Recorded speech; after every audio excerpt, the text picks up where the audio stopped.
കോൺഗ്രസിന്റെ ബഹുജന സംഘടനകളും ചൂരൽമലയ്ക്ക് വേണ്ടി പിരിച്ച കാശിന്റെ കണക്ക് ആരെങ്കിലും ചോദിക്കുന്നുണ്ടെങ്കിൽ ഞങ്ങൾ ചോദിക്കുന്നില്ല.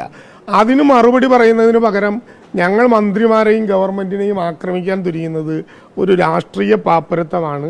സർക്കാർ സംവിധാനം ഗവൺമെന്റിന്റെ ജനങ്ങളുടെ നികുതി പണം ഉപയോഗിച്ചാണ്. കേന്ദ്രത്തിന്റെ ചെറിയ സഹായം കിട്ടി, പിരിവ് കിട്ടി, ദുരിതാശ്വാസ നിധിയിൽ നിന്ന് കിട്ടി, ജനപ്രതിനിധികളും എല്ലാവരും പൈസ കൊടുത്ത് ഗവൺമെന്റിനെ സഹായിച്ചു. ആ സംവിധാനത്തിന് അതിൻ്റെതായ സ്പീഡ് ഉണ്ടാവും. പിന്നെ സ്ഥലം കിട്ടണം. വയനാട്ടിലെ ഒരു വിഷയം എന്താ? സ്ഥലം കിട്ടണം. സ്ഥലം എടുക്കുന്നതിനും സർക്കാരിന് അവരുടെ സംവിധാനങ്ങൾ ഉപയോഗപ്പെടുത്താൻ സാധിച്ചു. ഞങ്ങൾ സർക്കാരിനോട് സ്ഥലം ചോദിച്ചിട്ട് അതിൽ സഹായിക്കുന്ന നിലപാടല്ല ഗവൺമെന്റ് സ്വീകരിച്ചത്. ചൂരൽമലയിലെ ജനങ്ങളോട് നീതി നിങ്ങൾ നടപ്പിലാക്കണം. 3.5 ഏക്കർ സ്ഥലത്ത് 100 വീട് പണിയും എന്ന് പറഞ്ഞാൽ ഒരു വീടിന് വഴിയടക്കം നിങ്ങൾ എത്ര സെന്റ് സ്ഥലം കണ്ടിട്ടുണ്ട് എന്നുള്ളതിൽ തന്നെ അത്ഭുതം. പക്ഷെ നിങ്ങൾ പിരിച്ച കാശ് എത്ര എന്ന് ജനങ്ങളോട് പറയേണ്ടി വരും. അതല്ലെങ്കിൽ ജനങ്ങളുടെ കോടതിയിൽ അവർ ചോദിച്ചോളും.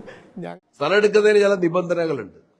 ആ നിബന്ധനകൾ ഒഴിവാക്കിക്കൊണ്ട് സഹായിക്കാനും ഗവൺമെന്റ് തയ്യാറായില്ല. പിന്നെ അതിന്റെ ഗുണഭോക്താക്കളുടെ പട്ടിക ചോദിച്ചു, അവിടെയും ഗവൺമെന്റ് സഹകരിച്ചില്ല. അതുകൊണ്ടൊക്കെ വന്ന കാലതാമസമുണ്ട്. പിന്നെ പൈസ ഞങ്ങൾക്ക് കുറവാണ്, അതുകൊണ്ടൊക്കെ വന്ന കാലതാമസമുണ്ട്. അതെല്ലാം നികത്തി ഞങ്ങൾ മുന്നോട്ട് പോകുന്നു. അതിൻ്റെ അകത്തൊരു മത്സരത്തിനല്ല, കയറി നടക്കാനാണ് അവിടെ ഞങ്ങൾ പരിശ്രമിച്ചുകൊണ്ടിരിക്കുന്നത്.